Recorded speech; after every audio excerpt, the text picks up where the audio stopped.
G'day, Tragic here, and welcome to the next turn. This is the first turn of day, and the first player is good old Witchface. Now, she is able to buy because she's standing inside one of the castles, and most of the offer can actually be bought in castles. There's this dude here that can only be bought in cities, but pretty much everyone else can be bought inside a castle. The problem is, she doesn't really have anything to give her influence. Well, she's got this. That gives her 4, but she needs a sort of 9 influence. So she'd have to chuck out 4, 5, 6, 7, 8, 9. She'd have to basically chuck out almost her entire hand. And there's some really good cards in here, like Concentration, Burning Shield. So instead, she's going to challenge this dragon straight away to a fight. Right, so I was rambling pretty hard about this pug, and I was editing it, and it was confusing me, and I'm the one who said it. I mean, all the information was correct, but it was just confusing, so I thought I would redo it. So let's get into it. For starters, he's got 7 block. That means to kill this guy, we need to do 7 damage. Pretty easy. But he's also got the elusive trait. Now, the elusive trait is kind of a thematic ambush, I guess, you know what I mean? Like, the idea is that he's hidden. We don't know where he is, and then he'll jump out and attack us. And once he jumps out and attacks us, he's no longer hidden. So what that translates to in the game is that when he's hidden, he's 14 block. Well, this particular guy's 14. And if we do any kind of damage like ranged or siege, where we kill him without him attacking, we have to do 14 damage. But as soon as he attacks us, he reveals himself and it drops to 7. So all you need to do to attack him for 7 is just let him attack you. We either have to block his 4 attack, or we have to just take the damage in the face. The point is, as soon as he attacks, we're dealing with 7 block, not 14. So we can forget about that 14. Let's just ignore it, because we are going to let him attack us. The second thing there is to consider is that he actually has the cold resistance trait. Now, there's a couple of things that this means. For starters, it means that only attack or block can be used using blue cards. Okay? Now, there are various effects that require blue mana for your units or blue mana for your own cards that don't affect the enemy. They just power you up or whatever. You can still use them. But anything that affects the enemy that is powered by blue mana or is actually a blue colored card doesn't work. It's completely nullified, except for attack and block, like pure attack and pure block cards. Apart from that, nothing blue will actually affect them. And the other thing that it means is that only ice attacks are halved.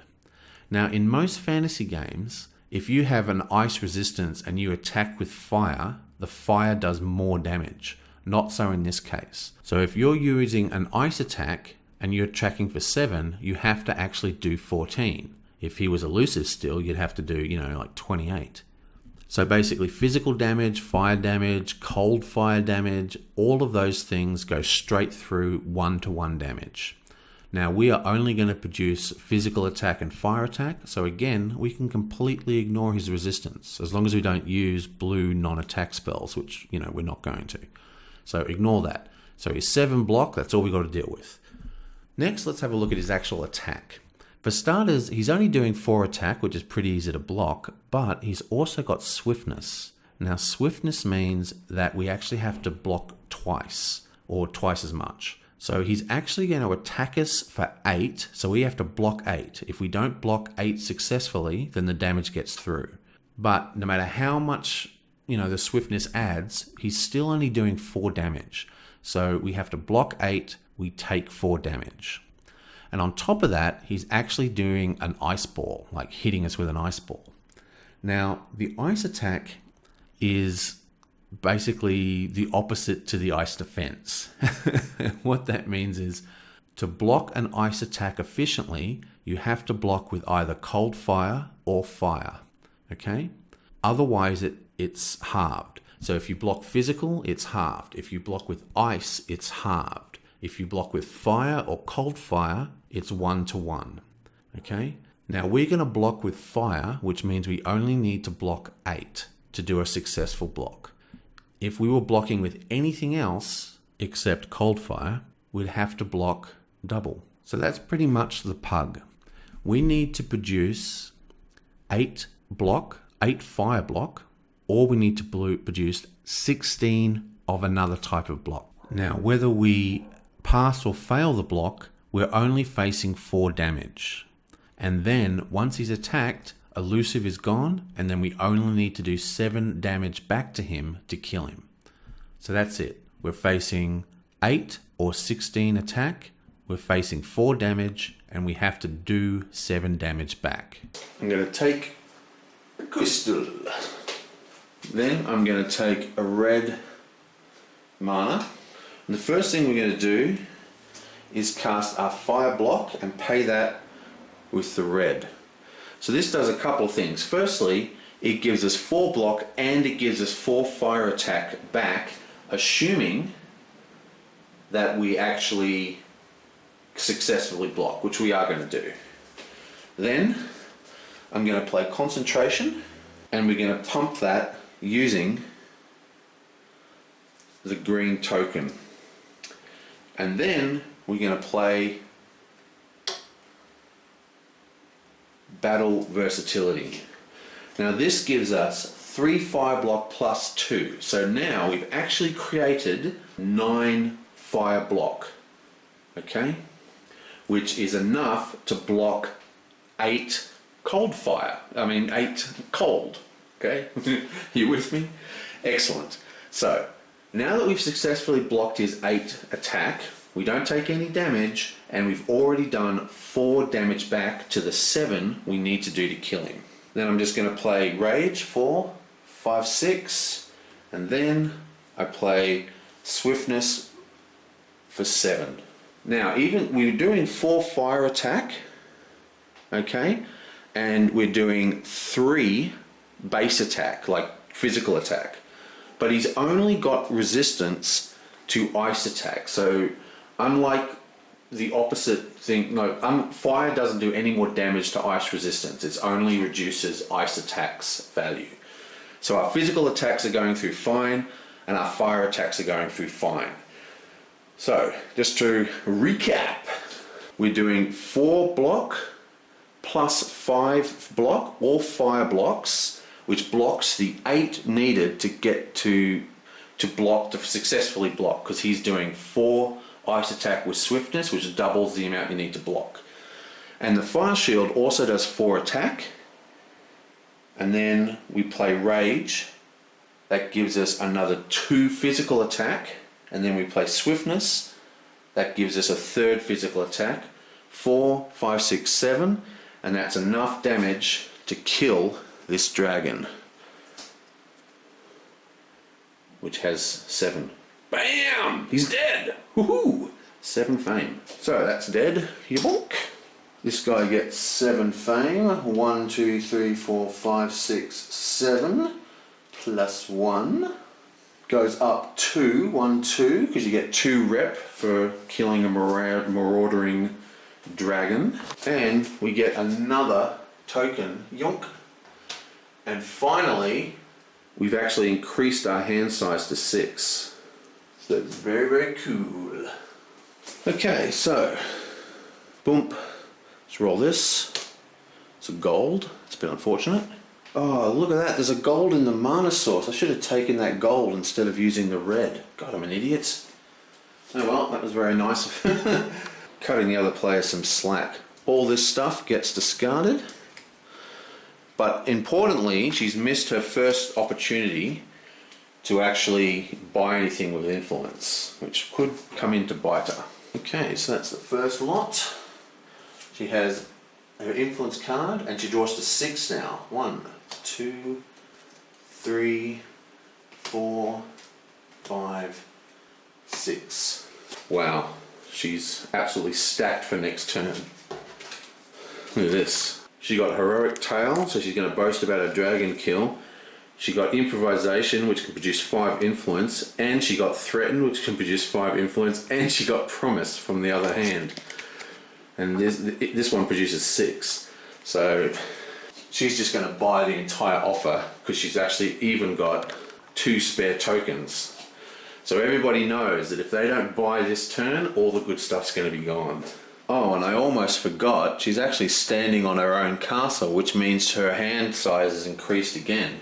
So she gets 1 more card. Yonk! Restoration, nice. Now it's Tuvok's turn. Okay, and he is going to try and buy something if he can. There's a number of really good cards, and he's got tons of influence. He can produce 5, maybe that many. Oh, he's got that, so he can produce tons. He's got spell force. Okay, so he's got excellent stuff. The best card in the offer is this guy here, the Guardians, but they have to be recruited at a city or a refugee camp. And probably the next best one is the catapults. They're really powerful as well. They can do massive amount of siege attack. And there's also this hero over here who can produce 5 attack block or 7 ranged attack. So that's also really powerful. And this one actually gives us 2 this actually doubles our reputation or adds to our reputation when we get her. Because, you know, it's cool having a hero. And she can produce 5 influence, which is amazing as well. Now, he has the scouts and he has the golems. Now, the golems I quite like. They've got physical resistance. Oh, knocking over things. They've got physical resistance 3. But the scouts I don't really like, but we're going to use the scouts and then disband them. So we're going to use them and use the ability to take a peek at things. Now, we can peek at 1 stack. So we're going to have a look and see what the next white pug is going to be and see if that is something that's easily beatable for next turn. So basically we can just peek at this. Yonk. Oh my lord, look at this. Okay, completely immune to arcane, and it's 11 attack, 10 to kill. So he's quite hard, but he's not fortified at all. So we can kill him with ranged if we need. We've basically got to produce 10 ranged attack is the best way to kill this guy. I think his best bet is to buy the catapults for 9 fame. So he's going to take a gold mana, and he's going to play concentration, and he's going to pay with that gold mana, and that will allow him to play threaten for 5 influence. But because he's using concentration, he gets +2, so that's actually 7. And then he's just going to play promise for another 2 influence. 7, 8, 9. So that is the 9 influence we need. And we're just going to nab this sucker. Yonk! And we're going to use that to replace this guy. Bam. Sweet. Alright. There you go. Okay, so let's roll this sucker. It's a blue. I didn't check whether that was in camera shot, but it was a blue. These guys all get discarded. Discard, and we have 1, 2, 3, 4 in hand. We draw to 5, and then we draw another 2 because he is still on his fort, and there's actually 2 forts, so he gets another 2 cards. And finally, we've got to put him down 1 influence, 1 reputation because he threatened someone. Let's see. Oh, he's on -1. That means he couldn't have bought that thing. Don't worry, it's easily fixed. Forgot to check his reputation, but we drew 1, 2, 3, so this was in our hand, so we're just going to play the move block sideways to produce 1 extra influence, and now we have enough influence for 9. So, bam, that means you draw 1 more card. Yonk! Oh, it's another move. Nice. Now it's Gold's turn. He's sitting in the refugee camp, which means he can actually buy even things that are supposed to be in cities. So if he can produce 14 reputation, then he can actually buy this Guardian, which would be sweet. Remember, he's +2, and all those crystals means he's +4, so he's actually already got 6 without spending a single card. Unfortunately for him though, if I remember correctly, he's actually got no decent cards. He's got 4, so that makes 10. He's already at 10 if he plays that. So he just needs another 4. Okay, so he doesn't have anything. So let's use his skill to discard a wound and draw a card. So that's the skill we're going to be using. So let's discard a wound and let's draw a card. Yoing! Oh, it's diplomacy. Perfect. Wow, so there's a big fat lot of luck. So diplomacy, that gives him influence 2. So we're already at 6. So we play that, we get 10, 11, 12. We need another 2 influence. Now we can play cards sideways, but these are really good cards and they're just going to be a waste. So we're going to have to use Crystal Mastery, unfortunately. So we play Crystal Mastery. Actually, we don't need to do this. I just remembered. He's still got his cheaty gold mana from right at the beginning of the game. So let's use it. And let's also take the other gold mana to deny the other players. Then we play Promise for 4. That takes him to 10. And then we play Diplomacy for another 4. That gives him 14, which is tons. And 14 actually allows him to buy this guy. Now this guy can only be recruited in cities, but because we're in a refugee camp, we can recruit from refugee camps, but you just pay an extra 3. That's why we had to produce 14. See, refugees +3 rep is all. So 14 we had to produce and 14 we could produce. Nice. Okay, so let's place that here.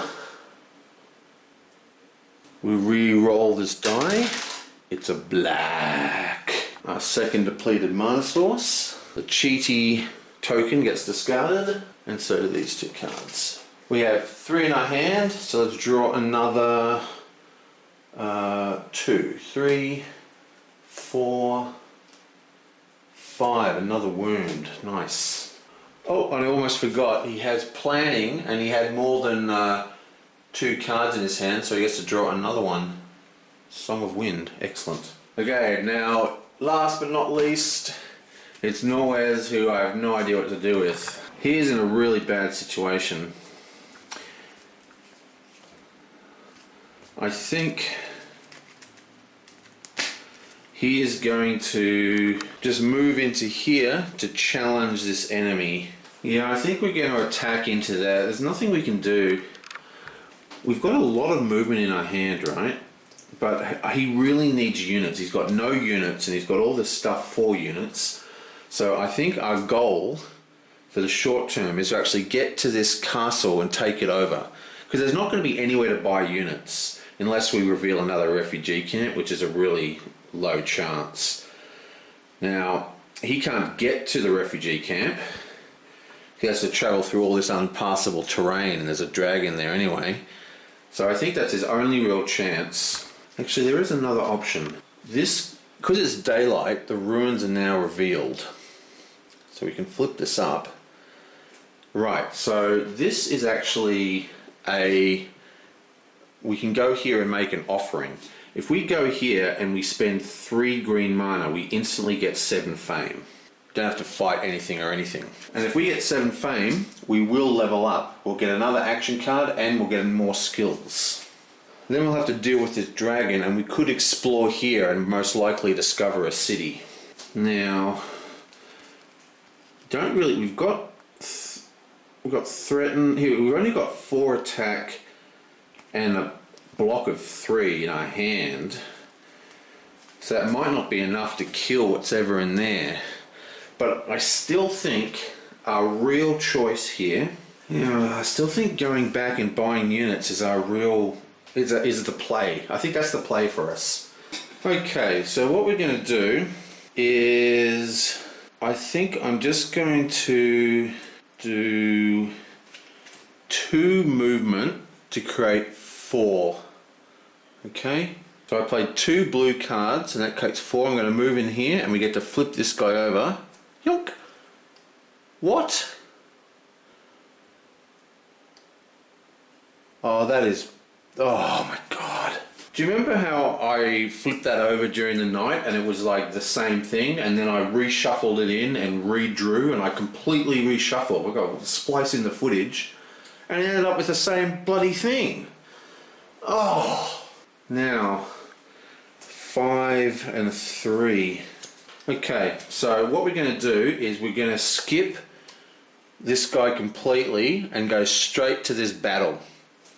Now these 2 cards are locked in because we've revealed something, but then I'm going to play this green move and I'm going to power it with a green crystal. Okay, so that creates another 4 movements. Now this annoying hero is actually on a wasteland, which takes 4 movement to walk in, but 4 movement is enough.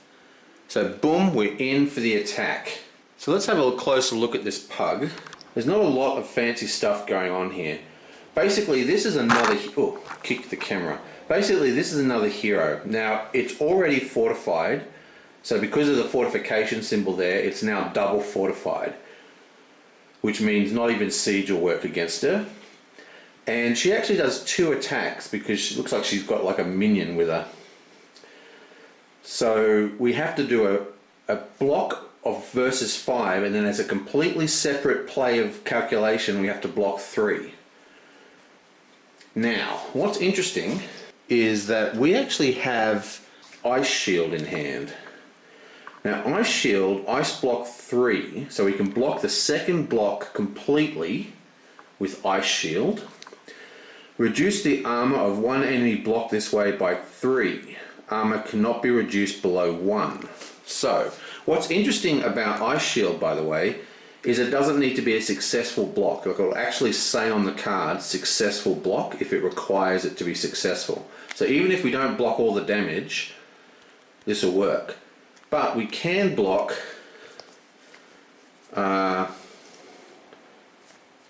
3 damage. She is 4 to kill, 4 damage to kill, but when we do Ice Block, you reduce the armor by 3. So she'll end up being 1 armor to kill, which is nothing. So we can actually kill her just by using this, which gives attack 2. That's enough to kill her if we use this block. So now what we need to do is decide where are we going to block. If I spend both these cards sideways, I could create 5 block, which could block the first attack, and the second attack will go in for 3, which means we'll take 1 damage. But I think the play here is to keep these for later. So this is what's happening. We're attacking this chick. We're doing an Ice Block, taking a blue mana from the source. We're using that, and we're using that to block the second attack. Okay, so the second attack is 3, is gone. We're only taking 5 in the face, so we're getting attacked by 5. Now our armor value is 3, which is plenty. So let's work out our wounds. We have 1, 2, 3, 4, 5 damage coming in. So we've got wounds in our hand, so that's bam, we get 1 wound. We minus 3, we got wounds in our hand, we get 1 wound. We then minus 3 from that, and that's it. No more wounds. So we receive 2 wounds. And then we use the Ice Shield to block the 3, so we don't have to deal with that at all. And that also reduces her defense by 3, so she's actually only 1 defense, which means that we can kill her quite easily by just playing a Rage for 2 attack. Yeah, bam, and she's gone. Now a couple of things happen here. For starters, because we just killed a hero of the land, we actually get a reputation hit, including the reputation hit we get for attacking a fortified location. So we actually go down 2, 1, 2, and we're back at 0 rep. Then we also get 5 fame for killing this chick. Chuck her into the corpse pile. So that is 1, 2, 3, 4, 5 plus 1 is 6. Nice. And of course that means we level up. Now leveling up, yonk yonk. Okay. Alright, so these are two pretty cool skills. The bottom skill just is gain a green crystal, and we also gain a white mana. That's pretty unexciting. The second one's actually pretty cool. What this one does is it adds 1 movement point to all hexes for our opponents and minuses 2 from our hexes, which is pretty cool. But I'm not going to take either of these.